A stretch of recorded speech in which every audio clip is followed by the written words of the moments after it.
If you're training consistently but your recovery is getting worse, your pace is falling, and every workout feels harder than it used to, it's just not because you're getting older. It may be that your body simply doesn't have enough energy to support your training. So let me describe a pattern I see in my practice regularly. And I think a lot of endurance athletes are going to recognize this one immediately. So a master's male triathlete in his early 50s comes in. Consistent training, declining performance, fatigue that doesn't fully resolve between sessions. He's actually increased his training load over the past year, trying to push through this decline. He eats carefully, keeps his weight managed, and by all external appearances is doing everything right. His blood work came back normal. He was told he might just be training too much or starting to get older. Now, here's what I actually found when I dug deeper. His body didn't have enough energy to support what he was asking of it. Now, not because he wasn't eating, well, he was eating plenty, and often quite carefully. But the gap between what he was taking in and what his training actually cost, once you account for everything else the body needs to do beyond the workout itself, was large enough that his body had started rationing. Recovery got less. Adaptation got less. Performance declined as a direct consequence. That condition has a name most athletes have never heard: REDS, or Relative Energy Deficiency in Sport. Hey, I'm Dr. Jason Barker. I'm a naturopathic doctor, two-time Ironman finisher, lifelong endurance athlete, and 20 plus years working with endurance athletes across all ages and disciplines.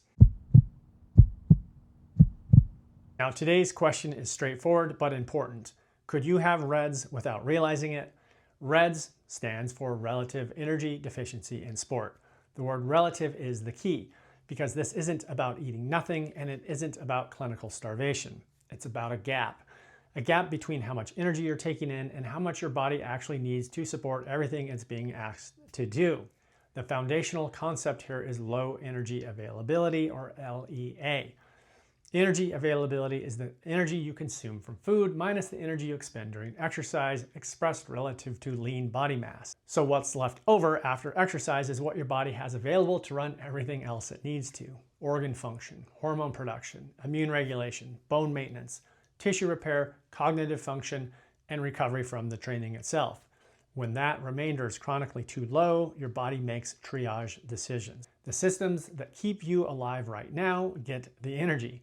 The systems that support long-term function, like recovery, hormonal balance, bone remodeling, adaptation to training, get rationed or shut down entirely. That's REDS, not starvation, a chronic mismatch between energy in and energy needed, with consequences that ripple across almost every physiological system in the body. REDS replaced an older term, the female athletic triad, which described low energy availability, menstrual disruption, and bone density loss, specifically in women. REDS is the broader, updated framework that recognizes this affects male athletes too, and that the consequences extend far beyond those three original markers. Now, we'll cover those consequences in detail in the next video. Today is about recognition. Now, let's talk about who actually gets REDS, and this is where most people are quite surprised. So the stereotype is the lean, competitive, younger female endurance athlete. That profile is real, but in clinical practice, the range is significantly broader. And that narrow stereotype is one of the main reasons so many athletes go undiagnosed. Masters athletes over 40 are genuinely at higher risk than most people realize. Metabolism shifts with age. Many Masters athletes are more conscious about body composition than they were in their 30s. The combination of disciplined eating, high training volume, and a metabolism that's operating differently than it used to creates exactly the conditions where LEA, low energy availability, develops, often without any intention of underfueling. Male athletes develop REDS as well. The physiology is the same regardless of sex. The consequences are equivalent though. They just don't have the most visible marker, menstrual disruption, that often triggers that investigation in women. So male athletes get dismissed even more readily.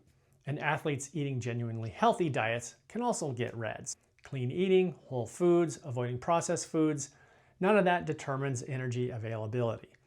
The quantity of food relative to training load does.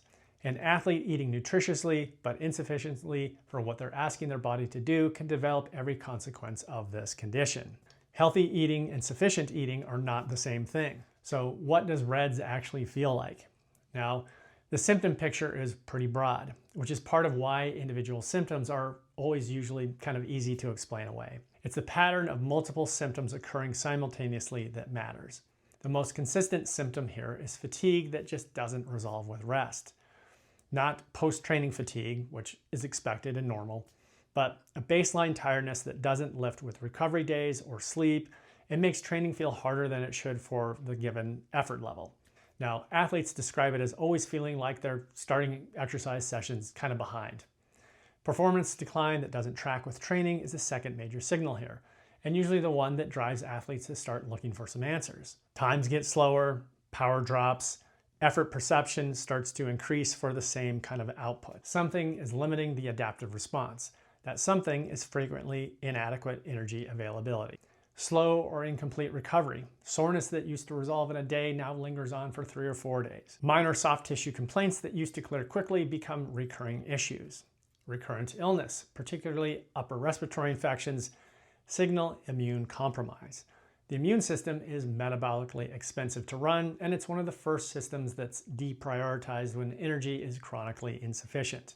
Stress fractures that are disproportionate to training load are often the most medically serious consequence, and frequently that finding is what finally prompts the right investigation. Now, when energy availability is chronically low, bone formation is reduced while resorption continues, so bone density quietly declines. In women, menstrual disruption is an important signal when it's present, but its absence doesn't rule out REDS. Some women maintain apparently regular cycles even with significant low energy availability. Perimenopausal women may miss this signal entirely because cycle changes are often kind of explained by their age. And male athletes don't have this marker at all, of course. Now there's also mood changes, irritability, low motivation, increased anxiety, and cognitive changes, difficulty concentrating, mental fog, reduced decision making during training and racing. These all kind of round out the picture. So in the context of the other symptoms, these are meaningful data, not just stress. So why does this get missed so consistently? So from the athlete's side, most of these symptoms, fatigue, performance decline, slow recovery, mood changes, are also expected consequences of hard training. Athletes are conditioned to push through discomfort and interpret these as things to train harder against rather than signals to investigate. The characteristics that make someone a committed endurance athlete, high pain tolerance, strong intrinsic motivation, make them less likely to recognize when something physiological is actually wrong. And there's also a cultural layer here. Endurance sports carry a largely unexamined narrative that leanness equals performance and eating discipline is a virtue. So in that context, eating more feels like backing off rather than trying to solve a problem here. So from the physician side, standard blood work in early REDS often looks pretty unremarkable. So basic metabolic panels, complete blood counts, thyroid panels, all those can appear within normal limits even when low energy availability is significantly affecting physiology. So without looking for the specific markers that reflect energy availability and its downstream consequences, and without interpreting results through a performance lens, the workup comes back normal. And a normal workup just ends the investigation. So this is why athletes with REDS frequently spend months or even years being told that everything is fine. Because everything is fine by the metrics being used, not by the metrics that would actually answer the problem here. So could you have REDS without realizing it? Yes, quite easily. The condition develops gradually. The symptoms overlap with expected training consequences. The cultural context discourages recognizing underfueling as a problem, and standard workups are designed to find it. So here's the pattern you want to look for. Consistent training, declining performance, fatigue that doesn't resolve with rest, slow recovery, and a diet that's health conscious but may not be calibrated to your actual training load. If several of those things are simultaneously true and you've been told everything is normal, this is worth investigating specifically. Now the next question, which we'll answer in the next video, is why eating just a little bit too little can affect almost every hormone in your body, even when your diet seems genuinely healthy. That's where the real urgency of this condition becomes clear. So please hit the like and subscribe. I post science-backed content for athletes at every stage and level. And for individualized evaluation of energy availability and its downstream consequences, visit naturalathleteclinic.com. I'm Dr. Jason Barker. Thanks for watching, and I'll see you in the next one.